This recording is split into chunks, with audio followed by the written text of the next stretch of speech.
Hi everyone, welcome to the Emerging Innovators podcast. My name is Hardeep. This is episode number one, and today we are with Elizabeth.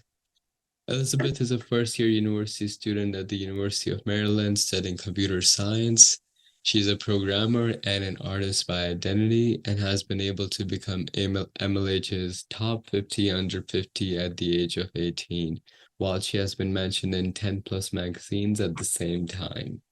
She is an aspiring polymath, which means she wants to be a person with expertise in a variety of fields. So, welcome, Elizabeth, on the show. So, my first question is looking at your achievements and your ambition to become a polymath, and I want to ask, what is your process for learning new skills? Yeah, well, first of all, thank you so much for having me on here, Hardeep. It's like kind of an honor. It's like I'm blushing. Kind of an honor to be like the first in your episodes and series. And so, yeah, like I'm obsessed with learning. Like I genuinely want to know a lot of things. I think this emerged when like I was younger and I just wanted to know how everything worked. And I was kind of nosy. Like I remember thinking about Starbucks, like how does a drink like get into my hand? Like what's the logistics, the supply chain, like marketing behind that and the business, everything. Um, and so I think over time, like I'm obviously learning all the time, but over time, I think there's like different ways to go about learning things. But the biggest way is to learn by doing. You obviously can't learn by doing everything, like jumping off a cliff and seeing how that will work. But like being very practical sometimes with, okay, if I take this calculated risk, what will happen next? And then what will happen after that? So it's kind of like having a plan A and then plan B, C, D, E. So like lots of backup plans because things never go 100% to plan. But then if it's something with like STEM related, I will just try like reading textbooks and reading everything online um, and then doing some practice problems. But for things more soft skill, it's more of like putting yourself out there and just trying it. Like I think and I think it's like kind of scary to do that. But for example, um, when I moved to a new school in elementary school, I had no choice but to like talk to new people and or else I'd be like always stuck in my shell.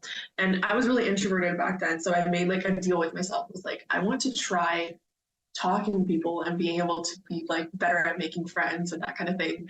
Um, so I would just try to make conversation with people. It was obviously very awkward for the very first like few months, even years. But I think like going into that middle school and then high school, I became like very comfortable with like talking to everybody. And it's just like the world is your oyster. I know it's like very cliche, but you could literally like use it to like try new things and do whatever. Because at the end of the day, I think no one's really watching you, and if they are, then they're just like super fans or haters. And so like everyone's out there doing their own thing, and no one's judging. So hopefully that answered your question. Just like learn by doing and practice and just keep going. Cool. And would you say that, well, one of your main personalities is that you're a programmer. So would you say when you learn a lot of programming, a lot of it is based on just doing a lot of projects, or how do you approach learning programming is what makes me curious. Oh, okay. I think a lot of people have their own ways of doing this. For me, I'm more of like a theory girl, which means I want to know what's going on first before trying it. But I don't want to like spend too much time on textbooks and reading, which is something I did in the past. And I was like, I would get so stuck on these little unimportant things. Um, but things I've been seeing a lot and I've been trying more is just, yeah, like learn by doing, just program. Like, how do I get better at programming? Just program.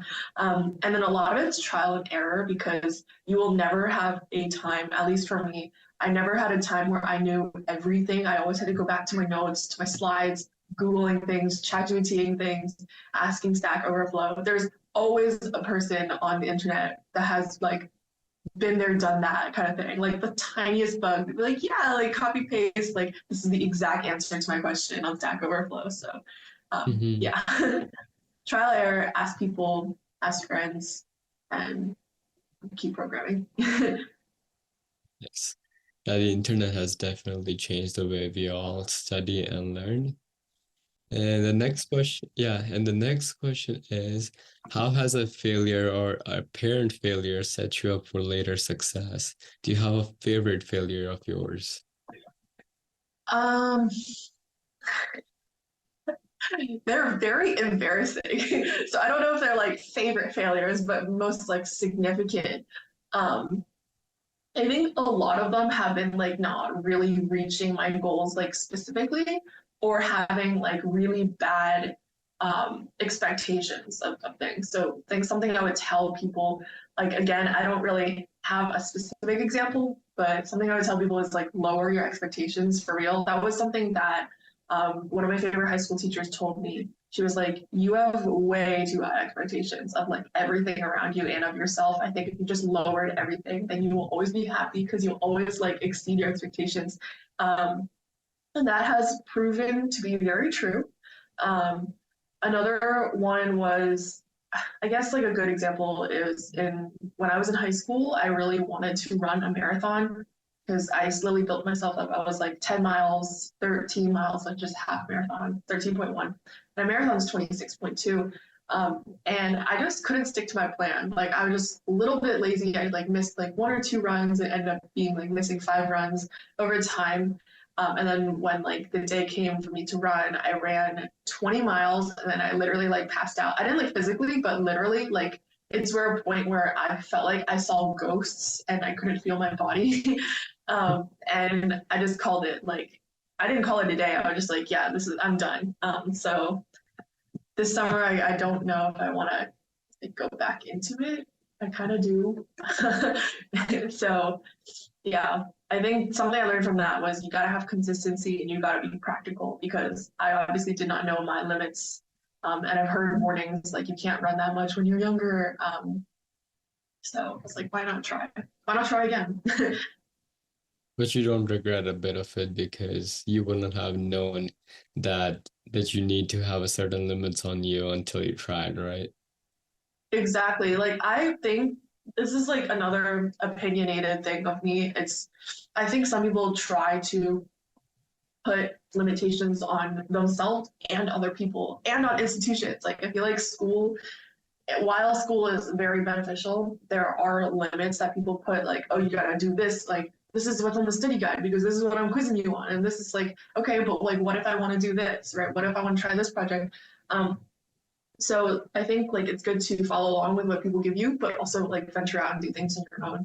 And a lot of that takes courage and just curiosity. So and consistency. Yeah, consistency at the root of everything, eh? Oh, and the next question is, in the last 5 years, what new belief, behavior, or habit has most improved your life? Mm. There's a tie between two of them. One is a habit behavior, and one of is a belief. So the habit and behavior is like personally, I am like very. I think I've grown a lot spiritually because I would say like I am a follower of Jesus, like Christian, and so I've like tried so many times. I think for the first 18 years of my life, I've been like going through the motions, just going to church, like not really doing or feeling anything, like not really looking for that actual like learning aspect or spiritual aspect.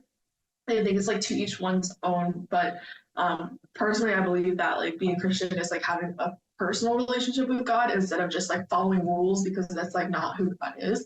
But I tried reading the Bible like so many times and I failed so many times. But I think 3 years ago, I think 2020 was the year that I failed, like the last time I failed. And in 2021, I was like, okay, I actually want to read the whole entire Bible in 1 year.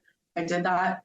2022, reading the whole Bible in 1 year. I did that. And now 2023, I'm doing it again. And every single time I look back at it, it's kind of like a new piece of music. It's like, because I have a huge music background, like every time you practice or play something or listen to something or like a recording, it speaks to you differently like every single time and you learn something new. So I'm on this like plan, like annual plan where like every day I do devotions. If I miss a day, I always catch up. It's like third year, third time's the charm, that kind of thing. So that habit has been like really beneficial to me, just like not only spiritually, but also building up that consistency where it's like I'm doing this every single day and I've done this every single day for like past 2 years and now it's on my third year. Um, and then the belief. that has like really improved my life is I don't know if I can curse here, but I don't give a fuck about what other people think about me.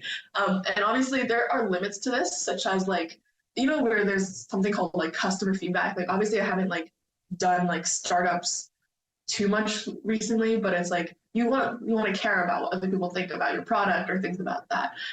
But or if you're like a complete asshole and a lot of people are telling you like, hey, maybe you shouldn't be like a pathological liar or you shouldn't be super mean to other people. But other things like small things like, ew, you like Oreos? Like, who cares? Or why is she going out there to film a video of herself? Like, ew, so cringe. I do not care. I could not care less. So it's like those type of things. I don't care what other people think about me.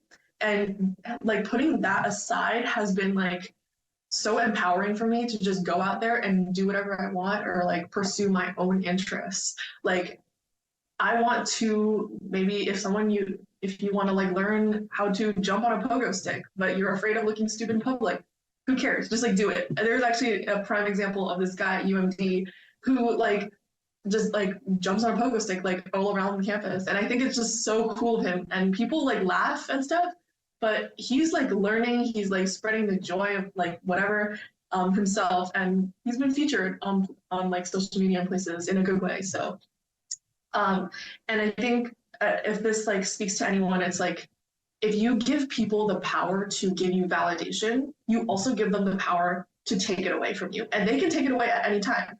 And so like just don't give people power for that. And personally, going back to like being a Christian, I think that like God gives me the validation like already. Like it's just like a free gift where I don't need to do something to like earn like respect or earn love or something, as opposed to like this society where it's like you got to do something and prove yourself first and then like the good things will come afterwards. But it's like balancing that and having that mindset where it's like I'm already validated. So yeah. Okay, so here are two things here. It's one is that you like to read the Bible because you believe, and I think this sort of relates to the thing I think we often hear in other podcasts or YouTube videos that it's better to read 100 books over and over again rather than read 500 or 600 books in your lifetime because you don't remember a lot of the things you read often. And I think this really speaks to what you're talking about reading the Bible because essentially like you really do learn something new every time you read the Bible or whatever nonfiction book it may be for someone else. And you keep applying these new principles you're learning into your life. So, Yeah, I think also like it wasn't I read the Bible because I believed. I read the Bible because I did not believe and I was like trying to prove it wrong and do something like that. Like, wow, this is like true to like this is I believe this is true. And yeah, like fun fact, I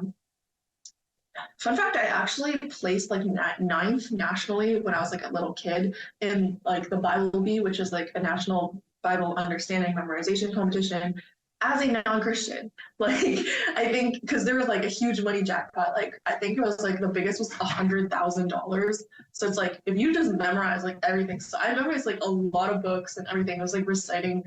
It was like spelling bee, but for the Bible.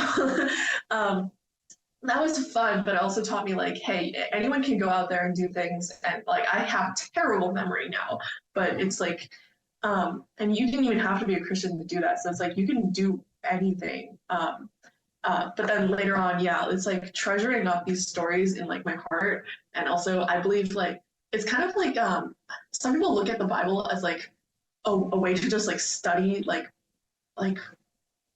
very old text, but I think of it more as like there's poetry, there's prose, there's like hidden stories inside. So it's like when you sit down and like think about the whatever is going on, like a small chunk of like, especially from the New Testament or the Gospels, like, oh, this is what Jesus is revealing to me. Like these are like, and it's really cool because when I like study with other Christians, like they point out things that I've never caught before.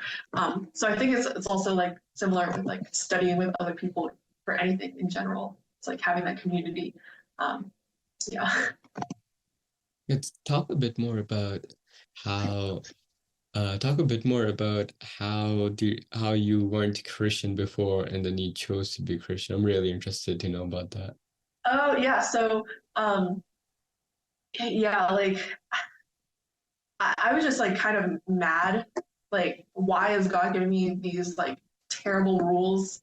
Not terrible, but ones just I don't agree with, or like, like I think this is wrong, or I think this is unfair. Like, why was like I don't have a specific example, but it was just like this feels very boring. This feels like it's constricting my life. But then I went through really bad times in like middle school, high school, like even up to college, where I felt really lost spiritually and just didn't have a sense of direction and things like depression and things like that, and just going through so many troubles. And I realized like, hey, this is like a free gift from God, like that Jesus loves me and like died for me and cares for me even when I was like not deserving of anything. And I think this is like a gift that he gives everybody. Just like all you have to do is accept it, that kind of thing. And then go on with this like personal relationship with him. It's kind of like freeing in another way. And I feel like more free than ever and happier than ever. And like stronger than ever too, because I know that I like again going back to that validation thing where I don't need to prove myself in any way. And that like God's plans are always like for me, it's like the phrase God's plan from like Drake's song. Um, and so uh, even if it like felt like it was constricting and I couldn't do this, couldn't do that, it's more of like, oh, God wants me to like do this because he has better plans for me. And I feel like so much better from that. And like there's like this thing, it's God goes, if you love me you'll keep my commandments. It's not like I'm like, oh, I can't do drugs, or I can't do this or that. It's more of like I know why I can't do these things because it will hurt me in the long run. And so it's like things like that. And I'm like really interested in apologetics, which is like again going into the Bible, I wanted to like prove it wrong, that kind of thing. And now I'm just like, yeah, this is what I believe now. But apologetics is kind of like defending that faith. And once I get like more into that, I also want to read like other texts, like the Quran, for example, which was really interesting to me. And I just want to like explore other religions because I know where I stand, but I also want to explore more. And I think I would encourage that for like anyone listening to this podcast. Like, even if you know you're very firm in your beliefs, you can remain to like stay with those beliefs. But I would encourage people to interact with other things. And just to learn more. I think another example of this is like politically. I know where I stand, but I have friends from all across the spectrum. And I think I like to think I'm very respectful of them. And every time when I talk to them or hear from them, I always go from the mindset of I am not in this political view. Or sometimes when I talk to non-Christians, especially, or like complete atheists who reject the idea of a God, I try to see things from their point of view. Like, I'm gonna assume I don't believe in a God. Like, what are they trying to say? Like kind of thing. Instead of always, I'm right, you're wrong. Let's convert you over to my belief, kind of thing. And I think that mindset has been really helpful to me as well. So I love diversity of thought, diversity of everything. Yeah. Yeah, very cool. I think it's a pattern I've seen in so many people, some of the coolest people I've talked to, that everyone's in a lot of ways very empathetic in a way that they're open-minded to other beliefs and other subjects, and they're they're almost willing to see things from others' perspective before really declaring their beliefs as right. I think that's what really makes, I guess, the coolest people, I feel like, in my biased opinion, cool, because Mhm. they're able to constantly change. They're constantly changing their dynamic in their life, and they're willing to be always open to really be changing, because that's how essentially you become great at a lot of things. You change a lot. So Oh yeah, that's I, really I change all the time. I mean, I might be firm in my belief in Christianity, but like I change my mind on everything all the time. And I completely agree. I love open-minded people. I think to add on to that, like people to just bring me joy are like people who are just very very curious about things in general, or just like one specific thing, or like genuinely you see that they want to like change something out there in the world, or like plus bonus points if they're humble, if they're like very consistent, and again, open-mindedness is just so fun, so amazing. I think I will never know everything, and neither will anybody on this earth. And the fact that we're just like sharing ideas and just talking this through is really cool. And yeah. Yeah, cool. And the second thing you mentioned was, dude, that you do not care about a lot of people. And that's like a real that habit or behavior that you've recently adopted that just frees you a lot in life, that you do not care about a lot of things and how people think of you. I feel like this is a Yeah. problem with a lot of people. Like they want to be this person, they want to not care about people. But at the end of the day, a lot of people do find themselves stuck in just like find caring about other people, because at the end of the day we are in because we live in society, we are in a way like almost accustomed to in some sort of way care about people, because that's how we sort of like that's why we make a resume, that's why we apply for jobs and work for interviews in a certain way, because we care about how other people will perceive us. So my question is, my question is, how do you approach not caring about people, um, so you don't feel judged in the things you're doing? You don't feel any barrier towards the ambitions that you're pursuing. And is there a certain framework that you use to approach that? Because yeah, a lot of people struggle with that. I struggle with that. So I want to hear your thoughts on that. Of course, I think I have like many layers to this. So going back, I think I always knew from the back of my mind, like maybe from the word always, I meant from last year around this time, from 2 years ago from this time, I knew that I had to stop caring about what other people thought. But it's like it's always for me where I have to think about something, an idea, a new idea, and then internalize it, and then finally, much later, then be able to fully implement it. Um, so it definitely takes time. It's not an overnight thing. It took me like 2 years. Um, but I think like starting off, it's just the small things where something I'm learning recently is called the spotlight effect, where everyone thinks that people are watching them more than they actually are. At the end of the day, like nobody really cares. But it's always like also the small things where, for example, in high school, where people are like, I can't be seen eating alone. I can't be seen doing this. This is embarrassing. Um, who cares? Like sometimes for me, even in college, I can't fit everyone's schedules into mine, like that kind of thing. Everyone has their own thing. I can be seen eating alone in places. I can be seen studying alone in places. Like I think this should be normalized way more. And you can kind of like over time, this is kind of scary, but over time, I think I've been able to like even smell that kind of insecurity where people like might feel like, oh, they're judging me, that kind of thing. So sometimes I try to empower them in ways. Um, and I think going on a 1 month spree of posting cringe and other cool content online has really like empowered, like, level, what is the word? Like, step that up to another level for me. Like, sometimes I still think, ew, why am I doing this? That kind of thing. But then I go back to, again, if I give people like the permission to like talk over me, that kind of thing, then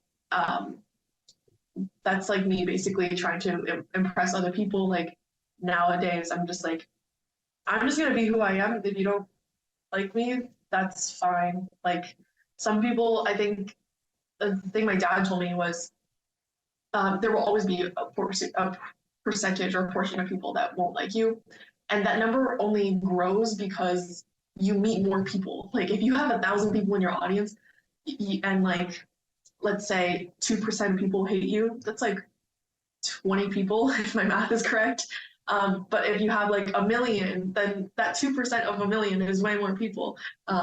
So what, like 20,000? So that might seem like a lot, but that's just proportion wise. So bigger your audience. And I feel like that's the thing for like big influencers. Like big name people who are like TikTok famous or things like that, there will always be people that hate them and comment like rude things. And that has only magnified when I like went viral. I had like the weirdest comments and like the weirdest people just arguing against each other in the comments or like saying something stupid to me. There's always people with different ideas and I really appreciate that diversity of like thought and everything, but just like don't really let it get to you because you don't have time for everything. And it's just not worth it. Like, yeah, I think it's something you have to like practice. I think this is more of like a soft skill. So like going back to like for hard skills, you have to like do more like actual practice problems and things like that, or putting into perspective. But for like these soft things, I think there's power in like building them up over time and just like getting this world experience, like putting yourself in these uncomfortable situations. Um, and yeah, I think sometimes it's a lot of like mindset of there are people coming after me, that kind of thing. But you can put like a gate there, like in your mind, like I I don't care. Like it's like a little wall. Like I know that people are always judging me. There will always be people that judge. You can't stop that. But how much am I going to let this affect me and my decisions to move forward and continue with this thing that I care about so much? So yeah, hopefully that answered your question. Yeah, I really like the part you talk about where pretty much you're desensitizing yourself from these acts of where people are judging you, like your TikTok 1 month commitment. I thought that was super cool because essentially you were doing something on social media that was outside of your perceived social media identity, and it was Mhm. something different, and people weren't expecting that. Just the fact that you were able to be confident in that and be confident in your skin, I think something like that definitely boosts up your confidence. And I think It does. something that, yeah, something definitely a lot of people struggle with because they have this mindset that they have to maintain the perceived personality that they have. But the point is that everyone's personalities and identity is consistently changing in life. That's what's the only thing that's consistent about it. It's changing. That's what's Yeah, consistent. the only thing that is guaranteed is change, which is so funny. But also going back, like I've learned so much about social media and identity that I figured I was like actually in the very beginning, I was wondering what is my audience? Like who do I want to target? And then I realized I have so many different like things about myself that I was struggling very much to put into a little box. And I think at the end of the day, I was deciding I don't want to be confined to a box anymore. Like I'm just gonna post whatever I want. And sometimes it was not really my personality, but more so just trying things and seeing how the world would react to it. Like if there are more shares, like 50 shares on this thing, and like less likes on this thing, like I realized this more of like the psychology of people and what they want to see and what they care about. Like a lot of people saved um, 20 people saved my post on like productivity and making a decision, that kind of thing.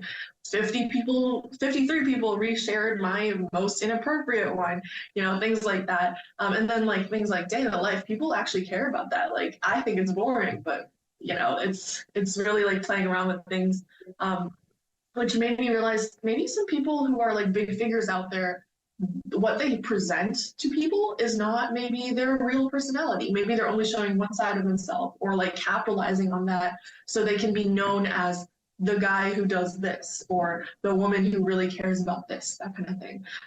Because we are all people with many dimensions of ourselves. So, yeah. Cool, very cool. And I think the last thing I want to dig about in this question is there like a specific promise that you have made to yourself to sort of like desensitize yourself? Because I feel like this is a very important question. Like, is there something you try to do every day in specific that Mm. helps you become more confident in your skin, or is it something that you just normally do every once in a while in like a few months that you take on like a commitment? For example, this TikTok challenge where you post something on TikTok every day for a month and try to go viral. Like, is there something? Yeah, it's like the question is, do you try to do something every once in a while in a few months, or do you try to do something every day to desensitize yourself for people not caring? Yeah, so I'll go with the routine one and then I'll answer a desensitization question later. But the routines of challenges and things I do, it's a mix of both. I don't go on like I'm gonna do this for 7 days and see how it works. I'm gonna do this for like 2 months and see how it works. But more so in the long run, what am I interested in? It goes back to the question of what am I interested in and what my inspirations are. And they draw from everything. Like I'm interested in music, technology, science, activism, politics, psychology, marketing, like design, film, animation, like everything. And then it goes to like questions I have about myself or the world, and then what can I do from here? Because and there's always like an unending list for me, so it's very hard to decide sometimes what I want to do next. But sometimes for like the social media, it was bugging me for a while. I was like, what if I just made stuff and released it? And so I was like, okay, finally April, I'm gonna do this. Like, and I think maybe some people might think I'm going crazy. So I'm just gonna let you know that I'm going on this challenge and I will be posting. So if you don't like me, you should unfollow. And some people that like it was like a great filter actually, because some people that I just knew once from college and I knew wanted like a follow for follow kind of situation where I had no contact with them. They unfollowed me on the first day, and I was like, great. Now I don't have to worry about like blocking and unblocking or removing you as a follower because you already filtered yourself out for things like that. And just like people from like high school that I didn't really like know too well or didn't really care about, unfortunately, things like that as well. And I'm like a CS person, so I ran a script like every few days that like automatically told me who unfollowed me and automatically unfollowed them. So I was like, okay, whatever. It like really don't let that get to you. You'll see these usernames like, oh, I thought we were such great friends. Whatever. It really doesn't matter at the end of the day. Like you win some, you lose some. Again, just like don't let things get to you. I think there was like a mindset where there's like a story of if you had like I don't know how many seconds there are in a day, but let's just say there's $100. And if you lost 5 cents from that, if someone stole 5 cents from that and just like ran away with it and never came back, would you lose that like $99.95 to go chase after that 5 cents to get it back and then go on with your day? Or are you just going to keep going on with the rest of the day, like making more money or like just chilling at the beach or whatever? So I think that money is kind of like that time, the 24 hours in a day you have. If someone wants to steal 5 cents from you, like let them take it. They might have 0 cents, like poor them, right? And that's so sad that they're going to steal it from you instead of making their own. I don't think this is like a zero sum game where like someone has to win, someone has to lose. Like everyone's doing their own thing. Um, and then the funny thing is, I actually never really told anyone about this, but the same people who would like not hate on me, but just like to talk about other people, like what other people are doing, and kind of being like all nosy and a little, the same people who did that to me in like high school or whatever were the same people who would stalk my TikTok like every day and talk about it to other people. Like I have a fan club, like that kind of thing. And I think it's always important to like how you react to things. Like I try to keep myself to like not take action until I'm like know that this is like fine. I would just like laugh it off, like, oh, that is kind of funny and intriguing how like the psychology of that works. Like some people who I thought did not like me, they would like talk about my TikTok all the time. They would stalk me all the time. Like TikTok tells you just like LinkedIn does, as long as you turn the feature on. So it was like up to thousands of people from like viral videos would just like view my profile or view my stuff. Now I've turned it off because I like don't care anymore, but it's like it was funny to like see. And then going into the desensitization thing, I think that could be a good way to like start off at. But I firmly believe that like you don't have to like do something in order to become it. Like my mindset is I want to become this thing. And so what does a person who does not care do? And just like start doing those things. And once you like do more of it, it's not really fake it till you make it, but it's more of like immerse yourself into like this new personality or person, and then you will become that person.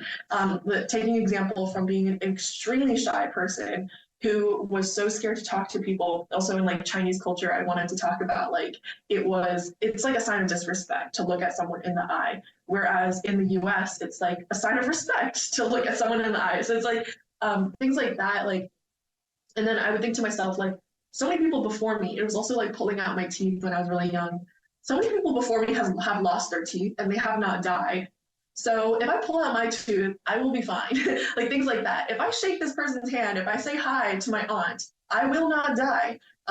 So that those are things. It starts with those small things, and then over time you can like kind of become more of the person that you want to be, that kind of thing. Instead of I am not yet there, and I want to be this person. Just like become that person. I think it's more of like a mindset thing than an actual like I think a lot of people limit themselves in things like that. And I think there are two caveats or like risks to this. One of them is overconfidence.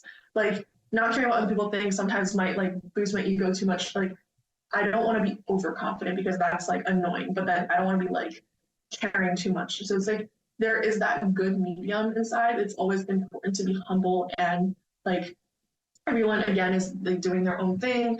And yeah. The other one is like to the point of delusion. I think this is like very popular on TikTok where people like gaslight themselves, like I am the hottest person on the planet, or I have to do this because I'm not one of those people. I think it's not good to like put yourself away from other people. Like I'm this, I'm better than other people. I think that's very toxic. And another thing of like gaslighting someone or just like being delusional straight up, like I can conquer the world, that kind of thing, or I can pick up this entire like set of commitments and just go with it. Like I think there's also a point of practicality and like humbleness in that in this I don't care about what people think kind of mindset and the person that I've become. But yeah, what was the other thing about like delusion that I wanted to talk about? This is actually something that I'm really interested in and I wanted to like address for like the TikTok audience because I think a lot of maybe teenagers or people in high school are like struggling with like many different things that I think like some of us have gone through. So I kind of want to empower the next generation, but I'm still thinking about how I can get that message out. So we'll see. Um, but I think all in all, going like over time, I don't think confidence comes from like telling yourself I can do anything.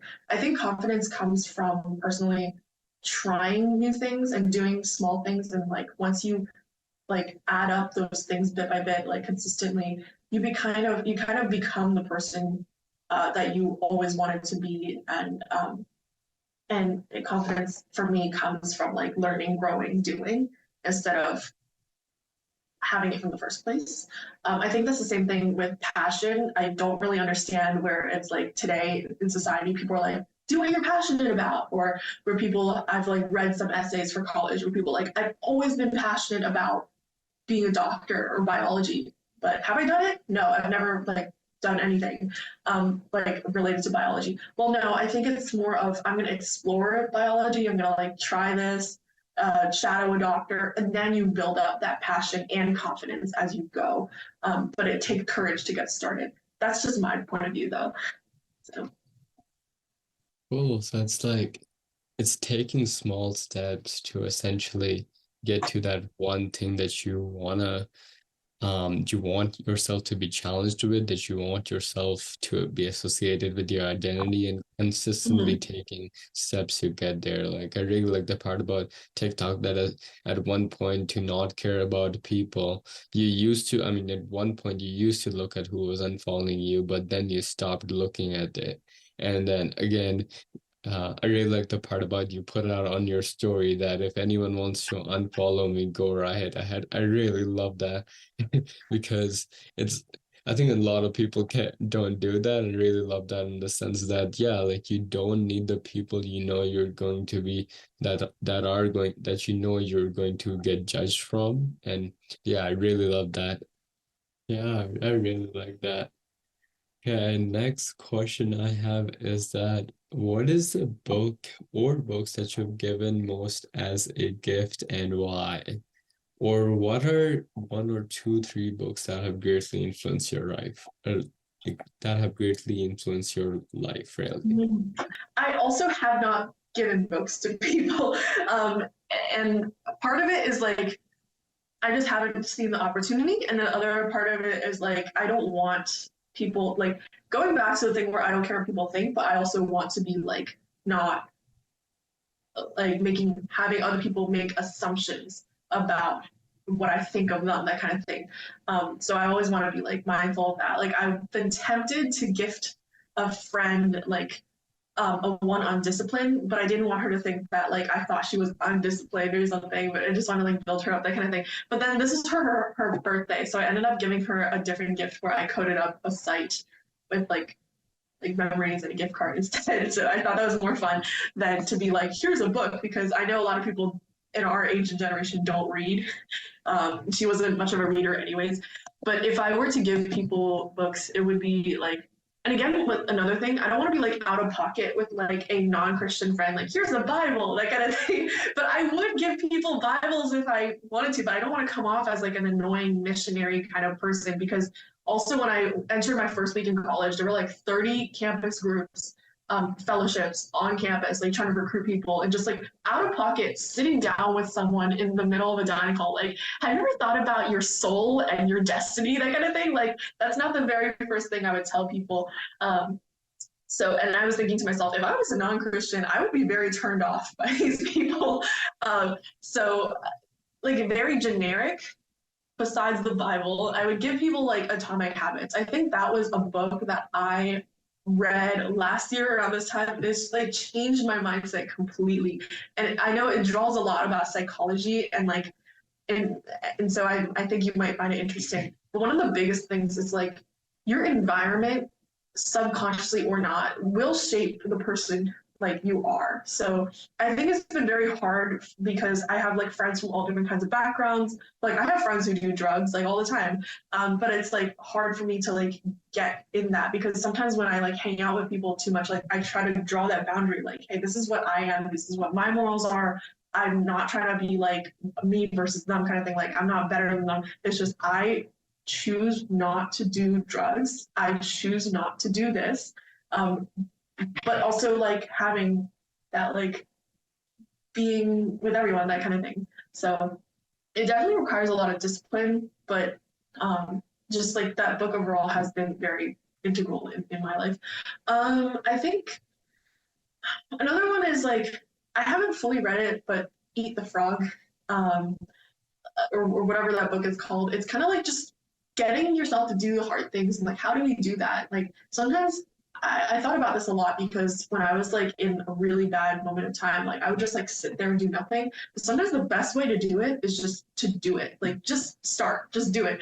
And then everything will follow. That kind of goes with my inertia thing, where I'm like doing something very late at night. I can't stop, because once I start something, I can't stop. So it's like the two hardest things for me are to start and to stop. And once you get those two, you have it like under your belt.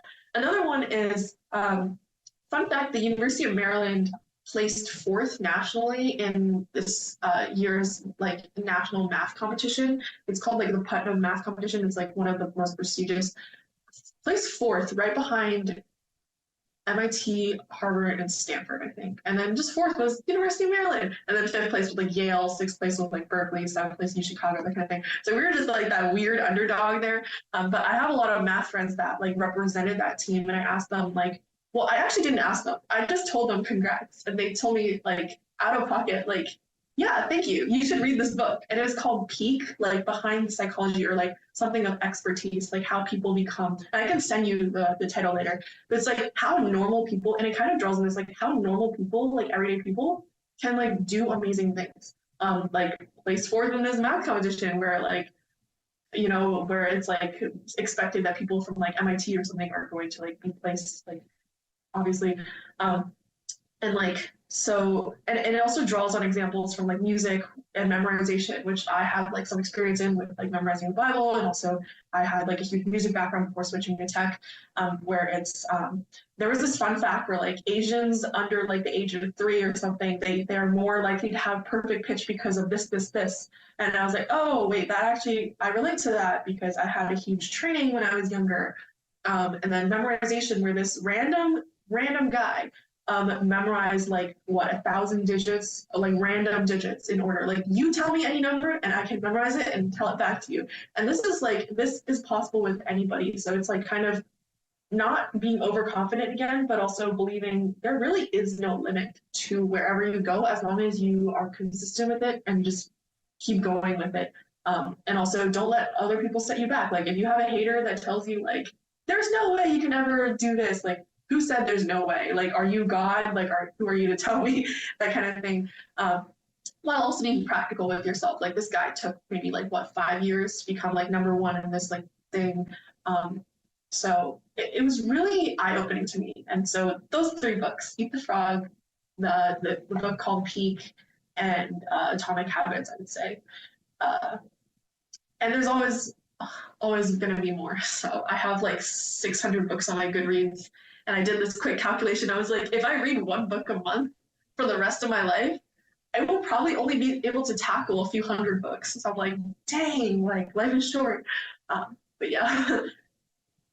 I really, really like the part about where you said it's so important to know when to start and when to stop, because I think that's just a core element of a lot of people missing out on the things they're doing, like procrastinating on them, or just like staying up all night because they got in that state of flow and now they don't want to get out of it. And I think that's one of the really core things to disciplines. Like when you master those things, you're basically bulletproof because you can get on, do things you want on demand whenever you want them.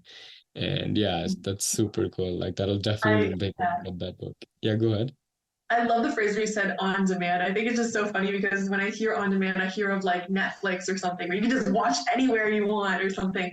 But also like Cal Newport's like deep work kind of touches on this. Like when you're in that flow, it's like so cool how the brain works. How we like apparently it's best to work with like 90-minute chunks and then take a long break. Or some people do the Pomodoro method. Like I used to do that a lot. But now I don't like follow a strict rule. I don't think I want to like put myself in those like boxes, but I carry those mindsets and do my own thing.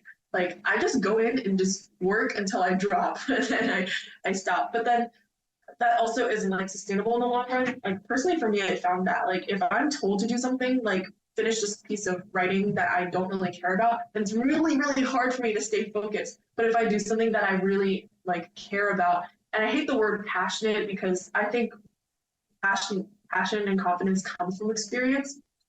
So if I've been doing this for a long time, then like I will like be more prone to doing it. And that has a good and bad turn. Like if it's a bad habit and you've been doing it for a long time, it's really hard to cut off from those bad habits. So I have a lot of respect for people who are like trying to get away from like a bad habit, an addiction, just like something they want to change in their life because it's really hard. But once you make that turning point and start going in the opposite direction, then it's like much easier. It's like it feels so much better, that kind of thing. So like getting out of those ruts and things like that.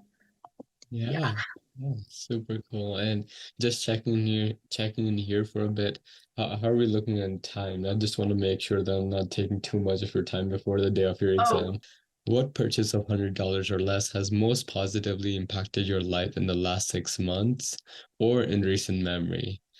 and so I don't know the brands of these two things, but I would say one of them is a standing desk that I've been able to get within the past year. And I was really proud because I could set it up myself. And then the other one was I was thinking about like as a music nerd, it's kind of sad how I haven't been going to like concerts or haven't really gone to a concert in my entire life, but I just like have it vicariously in my mind. But I was thinking, what if I have to go to a concert? Like I will become deaf if I go to too many. So I got these like they're also an Amazon find, but they're like kind of earbuds for concerts. And I've been sometimes wearing it to sleep too because like the normal earbud thingies, like they fall out of my ears. But these ones stay intact. And I think it was like $35, which sounds really expensive, but I think it's such a good investment because sometimes my dorm mates are like partying at like 1 a.m. like they were yesterday. And so I could just like put them in. I just don't hear anything at all. But it's part of those it's not like completely shut out. I think it's like that setting in some wireless earbuds and headphones too, where it's like if there's something important where someone's talking to you, you will still hear it, but overall noise is like shut out, and I think that's just so cool. And I'm very excited to wear it to like clubs and concerts, and also just studying and sleeping. I've been wearing it too. I can send you like the actual link of it later. And then also for standing desks, I was just trying to find like the one with the best dimensions that had like width and length, and then very cheap and easy to set up while having like 4.6 stars out of 5 on Amazon. And yeah, and the next question is, what advice would you give to a smart-driven high school college student? And second part is, what advice should they ignore? Ooh, okay. I love doing this because now that I'm like a first year, I think like I understand more of the college application process for the United States at least. And then two things are like follow your passions and be yourself. Like I think part of the being yourself is like you don't really need to confine yourself to a box where people are like, oh, this is the person who's very smart.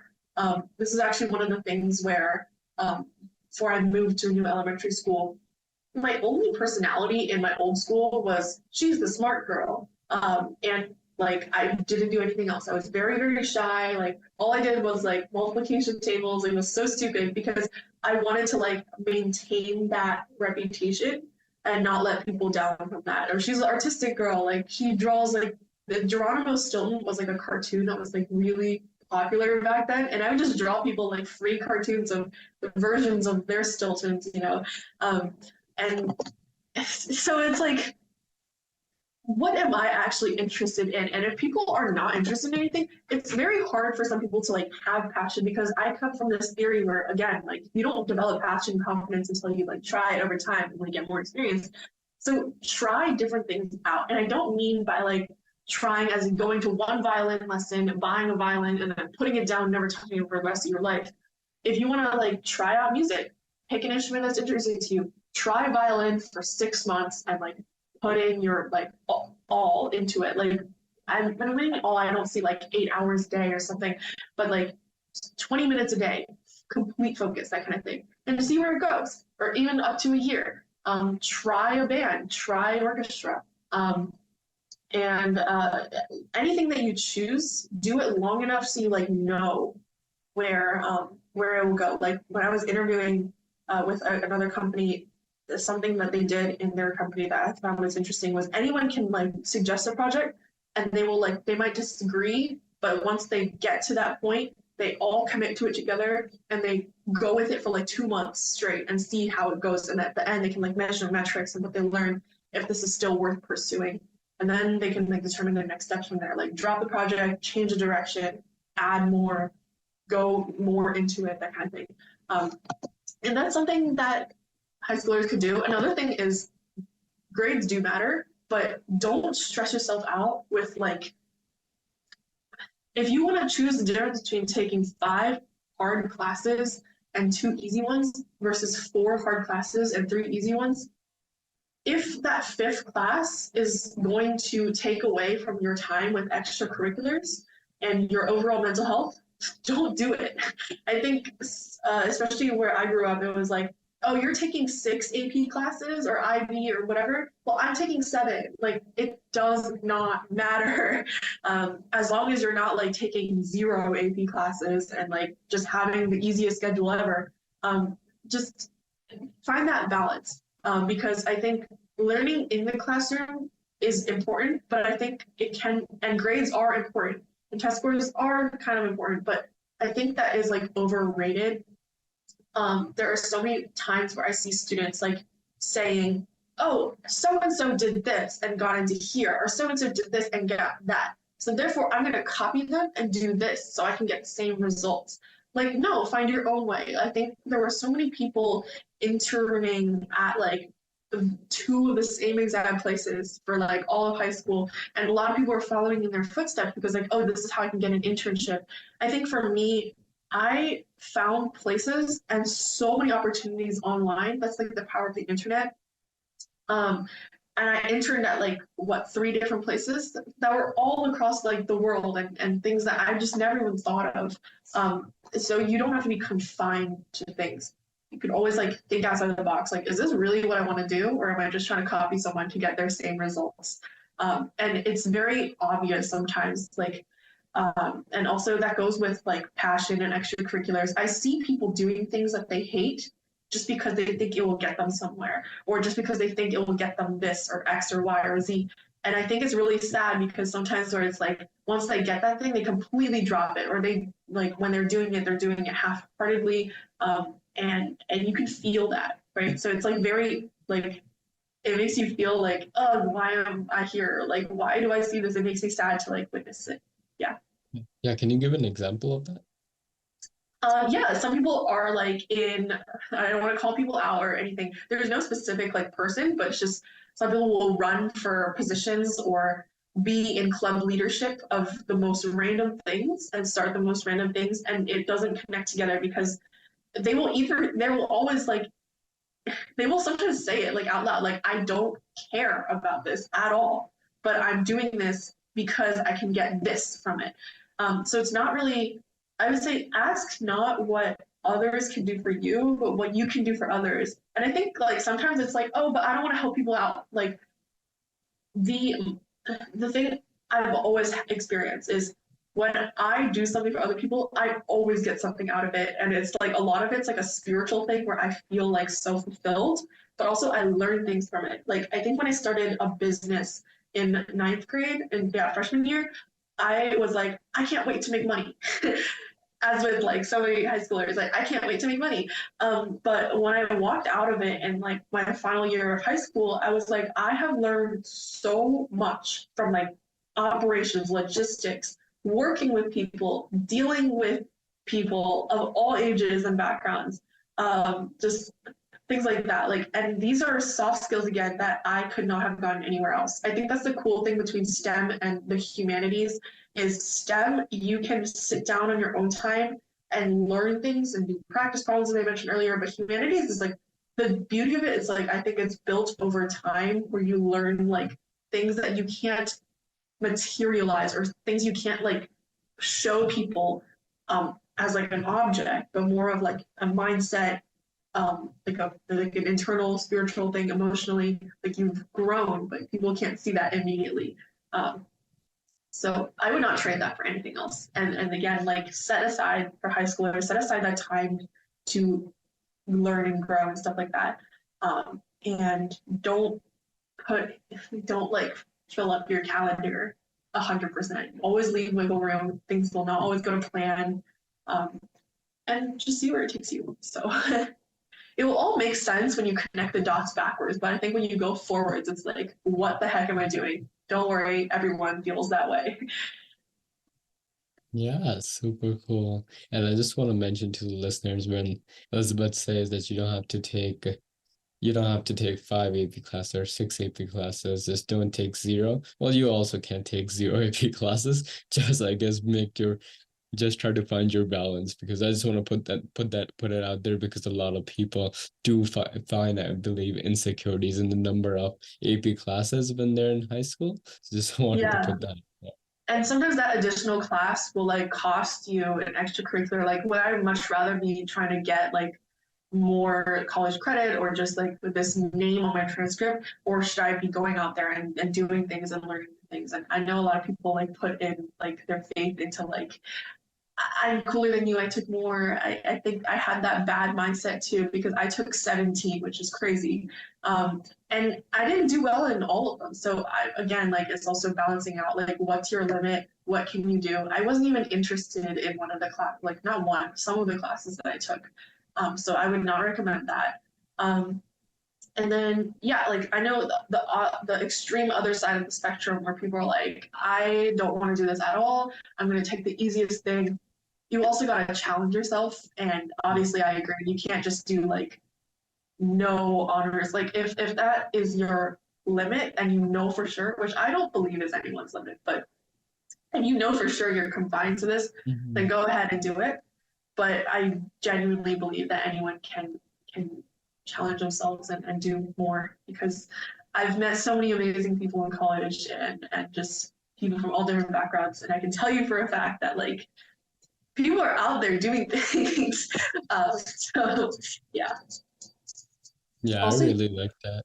uh, yeah, Sorry, go yeah. ahead. Oh no, you were frozen temporarily, but now you're back.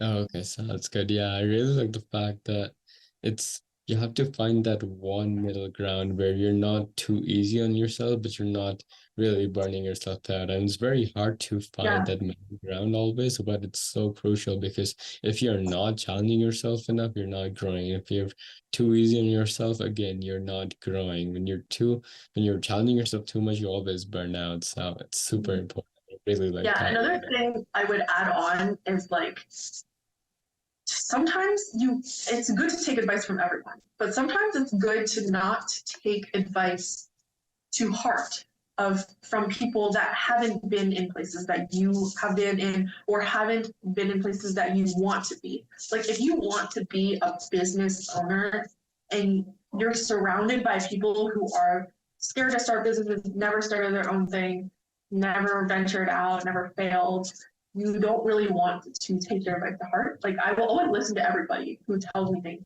but will I always follow them? No.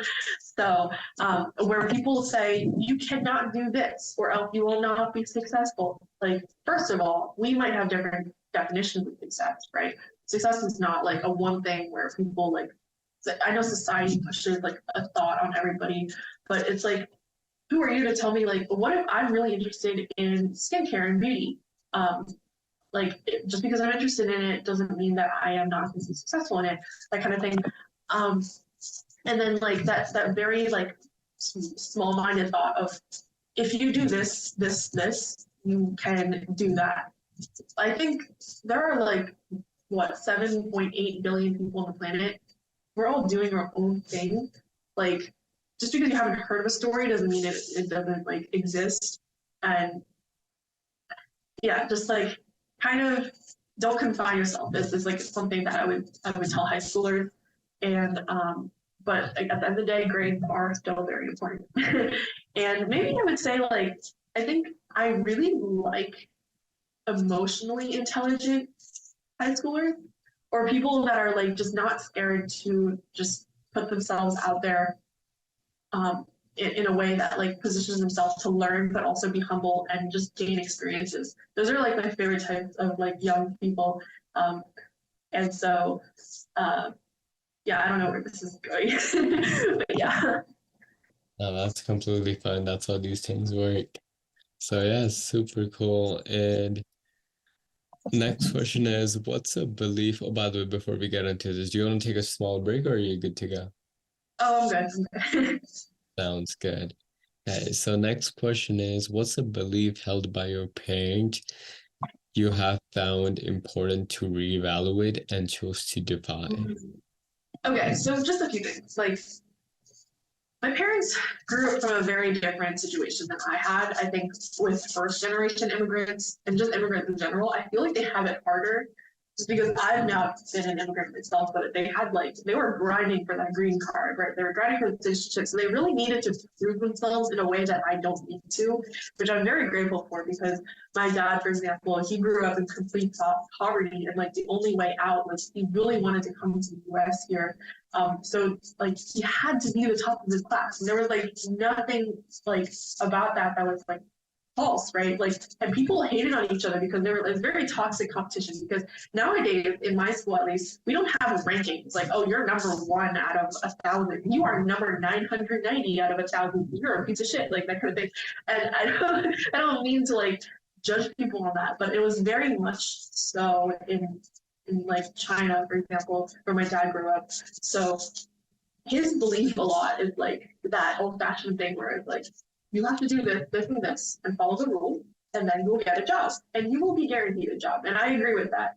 But that is just like one way. I think now that I am in the U.S. with like so much freedom, and I'm very grateful for like everything my parents have sacrificed, I can take more calculated risks than they can, because I know that if I do this, I will get a job. But I think if I do this, and see what else is out there, then who knows what's going to happen. But obviously, that also gives me more freedom that if I like choose to like degrade myself in certain ways that I don't want to, then I can end up like without a job. So there's more freedom to that, I think, and more risk and rewards to that. Another thing is just like those small things where sometimes I can be told by my mom, like, don't lift weights, that kind of thing. You might go you might become like a buff, like crazy dude, and you don't want that kind of thing. And I always try, like I think I do my research and I take like ideas to mind from like anyone to tell me something, but I don't blindly follow or trust things. Um, like I always think about things myself and from what I know of myself, because I know myself more than people obviously do. Um, and just go out there and be like, so what if this happens, right? Like I look way sleepy and I haven't become like a crazy, scary, bulky person. So yeah, just like things like that.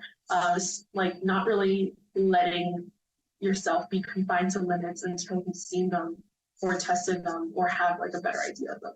There is a risk to this though, because I very much try to stretch my limits on sleeping schedules. And I've had the worst sleep schedule that now I know. I feel like growing up, growing older, it's been like, it is a luxury to sleep every day at like this set of times instead of like staying up. Staying up is not cool. It's not good for your health, that kind of thing. So the balance to that, obviously. Yeah, I really like it. I'm related to the last part of this. Sleeping is probably also something you all need to work on. And I really, really like the part where you say that sleeping really is a luxury for us. That the fact that we can all sleep peacefully and wake up for the next day for just to work on whatever you want, like that is a big privilege we all really hold. So that's cool. It's really cool that you have that mindset. I never thought about it that way. And yeah, just if you could just summarize all these three things you talked about that question. Oh yeah, yeah. So they're like again, you have to follow this set of things to get success, or what, however people define success. Right? Because I have a very like well, slightly different, well, maybe very different viewpoint on success, right? And so you kind of set the rules for yourself in that way, as long as you're not like again hurting other people or like doing bad things. Like if you define success as successfully stealing from three different banks, that is not success. You know, it might be success in the way that you outfooled them, you tricked them, and you ran away with that money, because that is a cool skill. But maybe that's not like what you want to apply those skills to, right? Um, and so, uh, and then kind of like random beliefs, like I think during COVID, there was like a thing where if you put garlic cloves in corners of your house, you will scare away the COVIDs, or like, I don't know, like whatever President Trump said at that time, we had to inject some kind of bleach into your skin, like, right? Those are crazy examples of belief. And those are not what my parents hold, but just like things out there where you will see, you will always have information thrown at you. And sometimes you have to decipher, like, is this something I want to consume? This is content I want to consume. If not, you could, again, like we mentioned earlier, you can unfollow them. You can unsubscribe, right? Your time is precious. Your brain is like, what you consume is precious too. Um, but on another level of like where people tell you things often, it's like you might feel limited to, but it's important to remain practical and like take these small steps ahead of time, or whatever, like think about what will happen, but also don't take things blindly from other people. Like, oh, I have XYZ who did this. I always get this a lot. Like either my parents or like someone around me, like, oh, X, Y, and Z did this, and therefore they can now do that. So therefore you must do that too. Or I want to do this too, so I can get the same results they have. Sometimes there are very like scientifically backed results. Like if you want to lose weight, you have to expend more than you consume, that kind of thing, right? Like you have to like, if you take in like 5,000 calories a day and you're sitting here every single day, you're obviously going to gain weight. Like there is nothing wrong about that. Like that's just a fact. But sometimes it's like, if you intern at NASA in high school, you will get into MIT. Like, no, that's not how it works, right? So just things like that, just being practical and not letting people set your limits. Oh, very cool. And Next question is, and I think this sort of relates to the first thing you're talking about, like the thing about success that your parents sort of, and that you defined for yourself rather than follow the trajectory of what your parents want your success to look like. And it is that there are tons of people who hard work. Why do you think you have got the success you have got so far?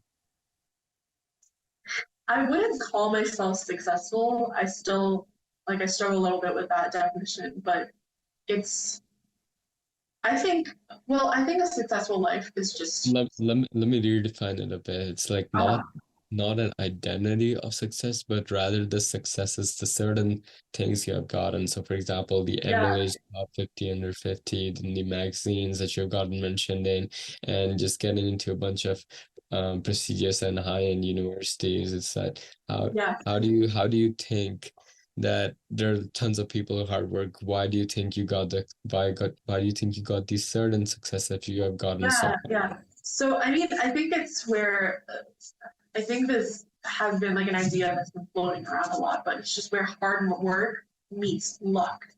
And people can put in hard work, but there's this thing where it's like working smart, not hard, which is something I'm trying to focus on more because I am a workaholic. So I think it's been easier for me with like habits and mindset to just work like 24/7. Like I think my brain or my wants are powered in an interesting way where I don't crave partying. I don't crave like doing this, doing that, where like traditionally it's more thought of as like ideal like week or day or vacation. I think my ideal vacation is honestly like learning things because I really want to like because I have like these lofty ideas on things I want to change about like the world and obviously going back to the news where I like read the news, I get very frustrated and anxious and I just turn it off, that kind of thing. Um, but just like again, like in terms of like hard work meeting luck, I try to position myself in places where I might be more lucky. And part of that can be like maybe getting involved in things or meeting people that I think have very similar like goals as me to like change something or again like getting involved, putting yourself out there because a lot of people I think I saw this statistic where like maybe 1 out of 10 people will decide they want to try something new and put themselves out there. And then out of that 1 out of 10, out of that 10 will make it a consistent habit. And out of that 1 out of 10, the one out of that 1 out of 10, I want that 1 out of 10 will continue on that path and not let people tell them like to quit or like not be easily swayed by that because I think that is very hard, but it has like huge rewards. And like again with that hard work meeting luck, like putting myself in places where I meet people once I feel like I'm ready, like I have done enough in here and I want to hear from this person's point of view. And you never know, like sometimes like it still baffles me sometimes on how connected I am to some kinds of people. Like I might be a second connection of insert big name here or famous person here. It's crazy how small this world is. And I think that's really cool because like I might know a few thousand people, that person might know a few thousand people. If we connect those together, that's like crazy. Like so many people doing so many cool things, that kind of thing. But also staying focused on what I have right now. And then if I need to like just I can step across and just meet this other person and we can collaborate and that kind of thing.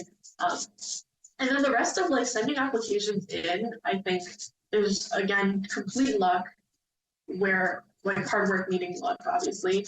But also I try to think of it as I'm just gonna do this. Like I don't try to put like a huge stake at it. Like if I don't get this, then I will blank, right? Like it's not helpful to attach anxiety or bets or like something onto this.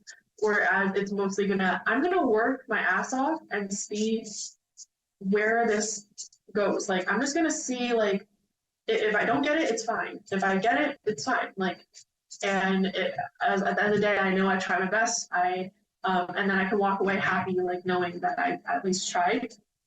And then a part of that to me is like, I think happiness is a big important factor that people don't put in, but like that's not something you can see, but you can see like the material wealth or that position, but internally, like how are you feeling, that kind of thing. And I think that's really important to me in the long run. So. Very cool. I really like the part about how habits can be super rare. Like the talk thing you talked about, that 1 out of 10 people like make it a habit. 1 out of 10 of those type of people, of those 1 out of 10 people, it could make that habit consistent, and 1 out of 10 out of those 10 out of 10 those people keep doing it. Like I really really love that, because really it's like the how people do things consistently is so extremely rare. Like you, because it takes so many different aspects of it. It takes a bit of drive for you to do it. It takes a bit of intrinsic motivation to do it. It takes a bit of just discipline to do it. It takes a mix of all of those things. And I really like that. And I think it truly is what it ends up making people exceptional, because you keep becoming this 1 out of 10 people recursively again and again. Oh, I like And the term recursive. yeah, Yeah. the computer science trauma really strikes back. And I really also like the part about how networking, or just like networking is a very professional way to say it, but just like how many people we have access to, just in like just second degree of connections to us. And it's like, As a side note, I hate networking events because it feels like a fake kind of thing where it's like I'm gonna try to be friends with you, or I will like, I that's why I like distance myself from those things, because and this doesn't work for everybody, or this might work for some people, but it's like I try to seek out like genuine relationships where I like meet someone only when I like am very interested in what they have to say, and things like that. And I genuinely like help them, or like work together, that kind of thing. Not like I want something from you. This is a transactional, like let's exchange LinkedIn.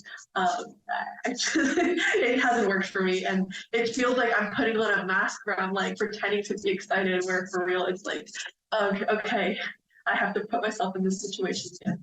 But maybe that will work for other people. I think it's a great way to meet people in general. But um, yeah. no, I really like that. It's like one of the authors and podcasts and the co-founder of AngelList, Nawal Ravikant, he says that he vomits when he hears the word networking, because it's like, just make something good out there and people will just find you, and you wouldn't have to Yeah. make connections. And yeah, I really like that. I think it resonates with what you say. So very cool. And next question I want to ask is, what are bad recommendations, advice you hear in your profession or area of expertise? Oh my gosh. Way too much. Um, and so I want to like put it from a perspective of like how do I deal with this actually?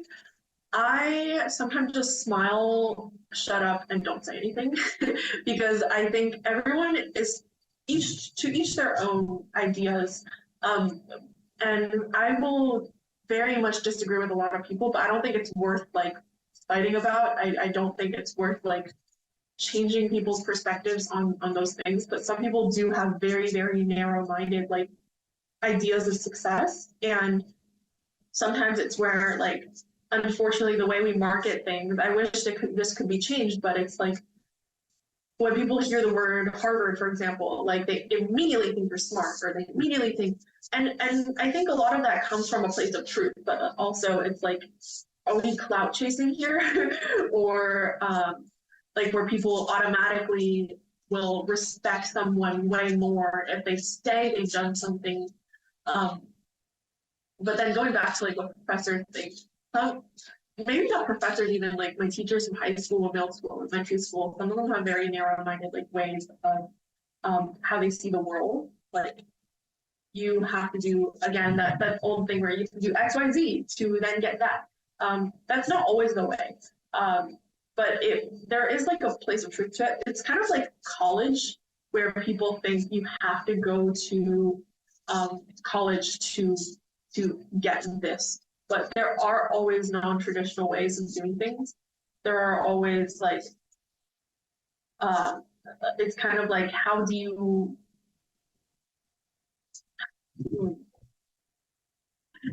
become a software engineer? Like if you go to YouTube, you'll see like a lot of ways to interview and to prepare and do projects. Oh, I think this is a good idea. Like or a good example. If someone wants to learn how to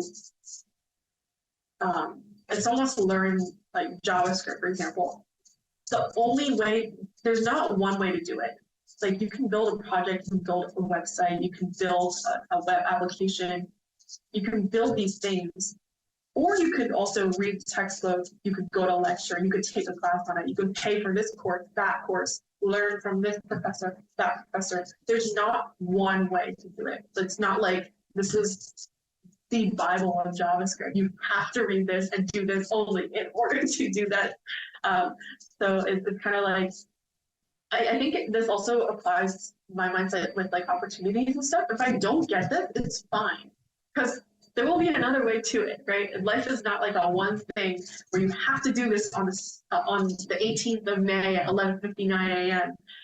Eastern time. You have to be in this location. Like that's why I try not to confine myself to like habits sometimes, where it's like I have to meditate for 10 minutes every day. Like and I don't meditate, but I might start. But like if I meditate for 9 minutes, if I meditate for 1 minute for like 15 minutes, that's fine. Like you don't have to make it very, very strict. And I understand, I think, where that comes from with like academia, because people want to be kept on the correct like track or make sure that we're all together. And that makes sense. It's like when you're going somewhere as a group, like on a field trip when we were younger, you might have those like things where you got to hold hands or like hold that little like string thing so no one gets lost. So that makes sense to me. But sometimes when you take it too much to heart, like and apply that to life, then I think it becomes a little dangerous where everyone tries to fit in and do the same exact things to follow the same exact path.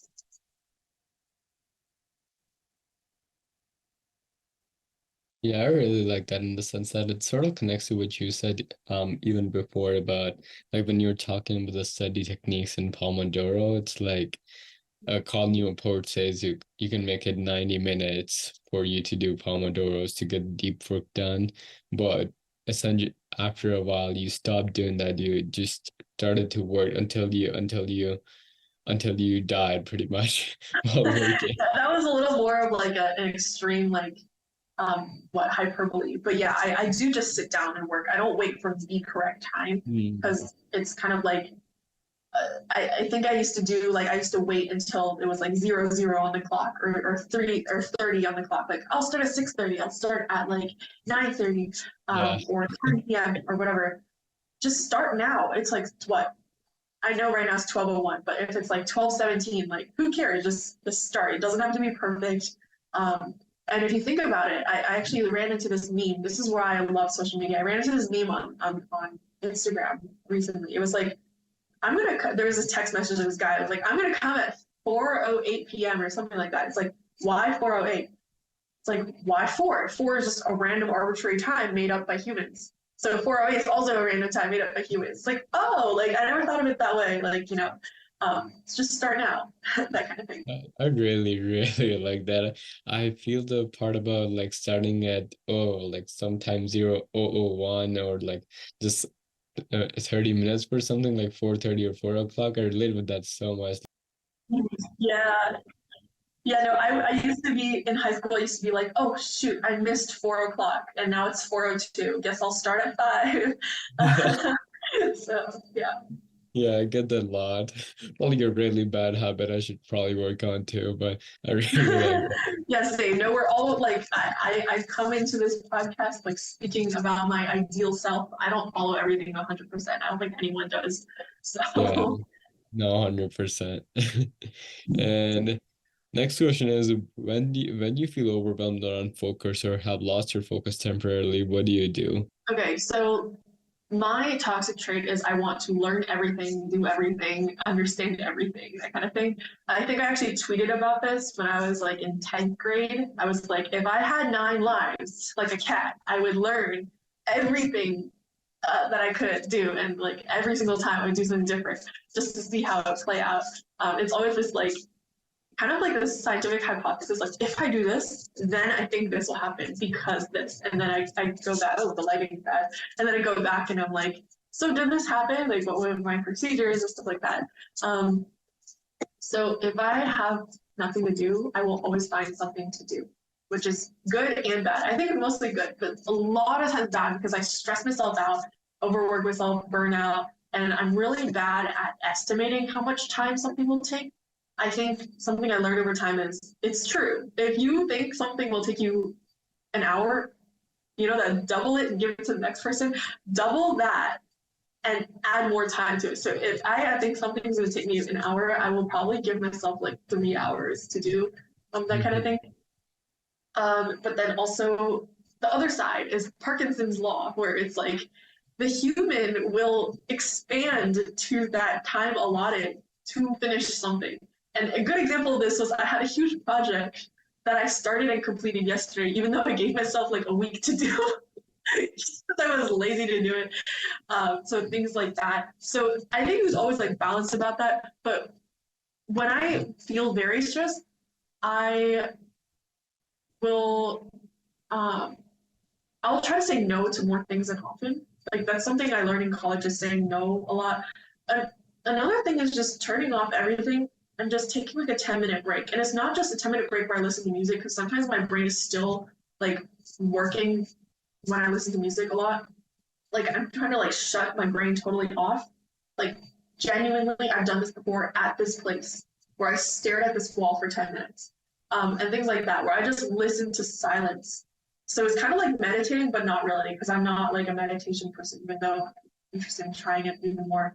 It's just like sitting still, like looking ahead and doing absolutely nothing. And I think that's also like it's really nice. And then also the classic going for a walk. Those two things have been really helpful for me.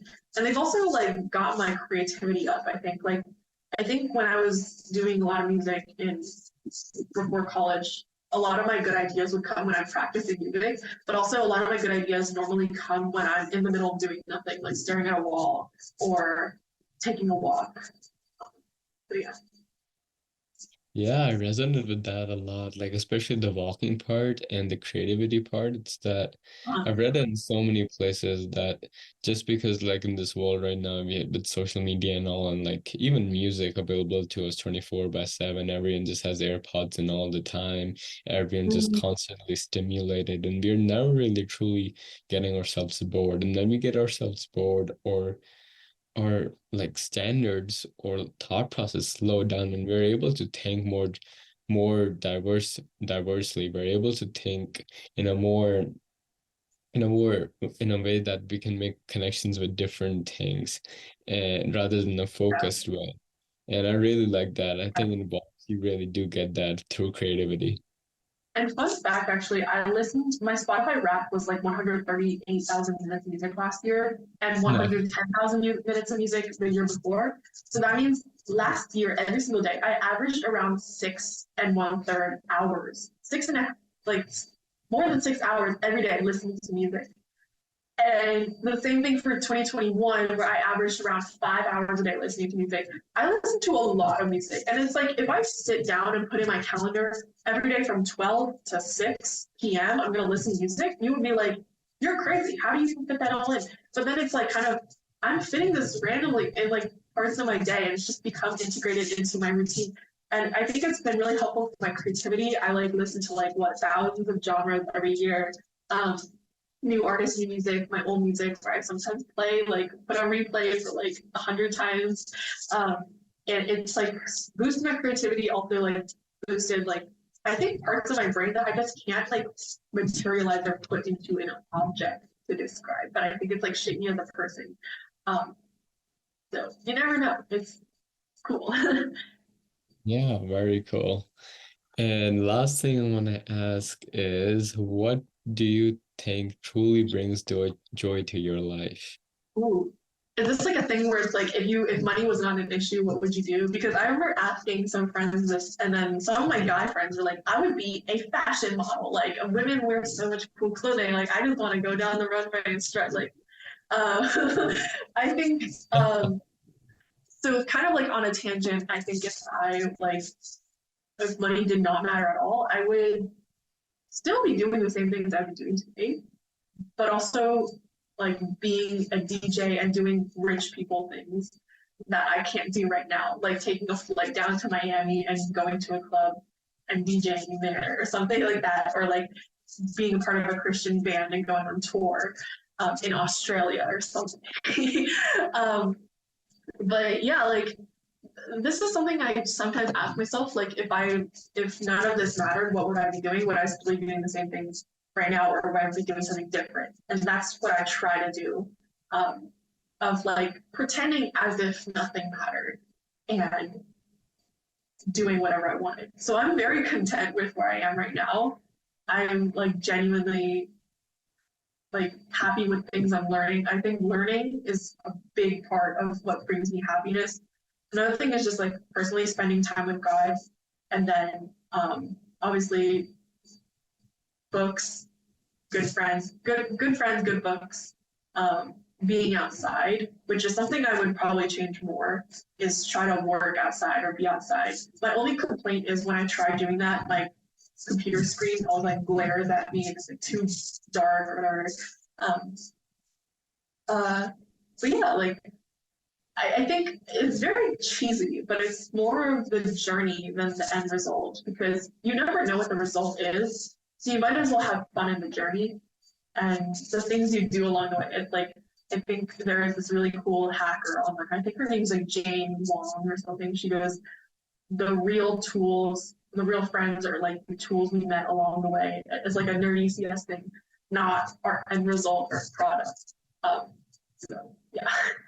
But I think, wait, sorry, just to add on to this, it's kind of like if you were given the option of being handed a degree, right, on a piece of paper, or if you were handed like this thing, would you want it? And personally, for me, it would be like, I would not really want to because I want to experience the things it did to like get me here, right? If you were given the option of jumping to age 18 into a college that you wanted to go to, or living your 18 years. Like I would much rather like going back. It might feel like, yeah, I want to just jump the age, but it's not like it's like a real like scientific thing that could probably happen. But like, you would want to live through that so you can like gain that knowledge, the intelligence, being book smart, street smart, like emotionally smart, like spiritually, physically, like that kind of thing, instead of just like being teleported into the time.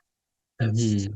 Yeah, the process and the journey truly is like I yeah, the think journey. what makes pretty much all of our lives truly fulfilling because Uh-huh. I mean results and all like you get there they make you happy but eventually you forget about them but you do not forget how you got there. So I Yeah, think that's truly really inspiring and super cool. I'd really like you that you find within yourselves too. yeah, and So life is short, so you might as well just like try new things, do what you truly love, and be who you truly are. That kind of thing. I know always yeah, try to be. yeah, exactly. So, Well, that's it for today's episode. Thank you so much, Elizabeth, for being with us. And it was so nice talking to you and just digging deep into your thoughts, strategies, and what has gotten you where you are today. And I'm sure a lot of people will be inspired by what you shared today. So yeah, thank you so thank much. you so much for having me. It was so fun to film this podcast. You should check Yeah, out Arju's content. And yeah. yeah, thank you. Thank you so much for listening. It means the world to me. This music is not mine and it is from Vox documentary called Explained. It's its intro song. So shout out to them for the music and see you in the next episode.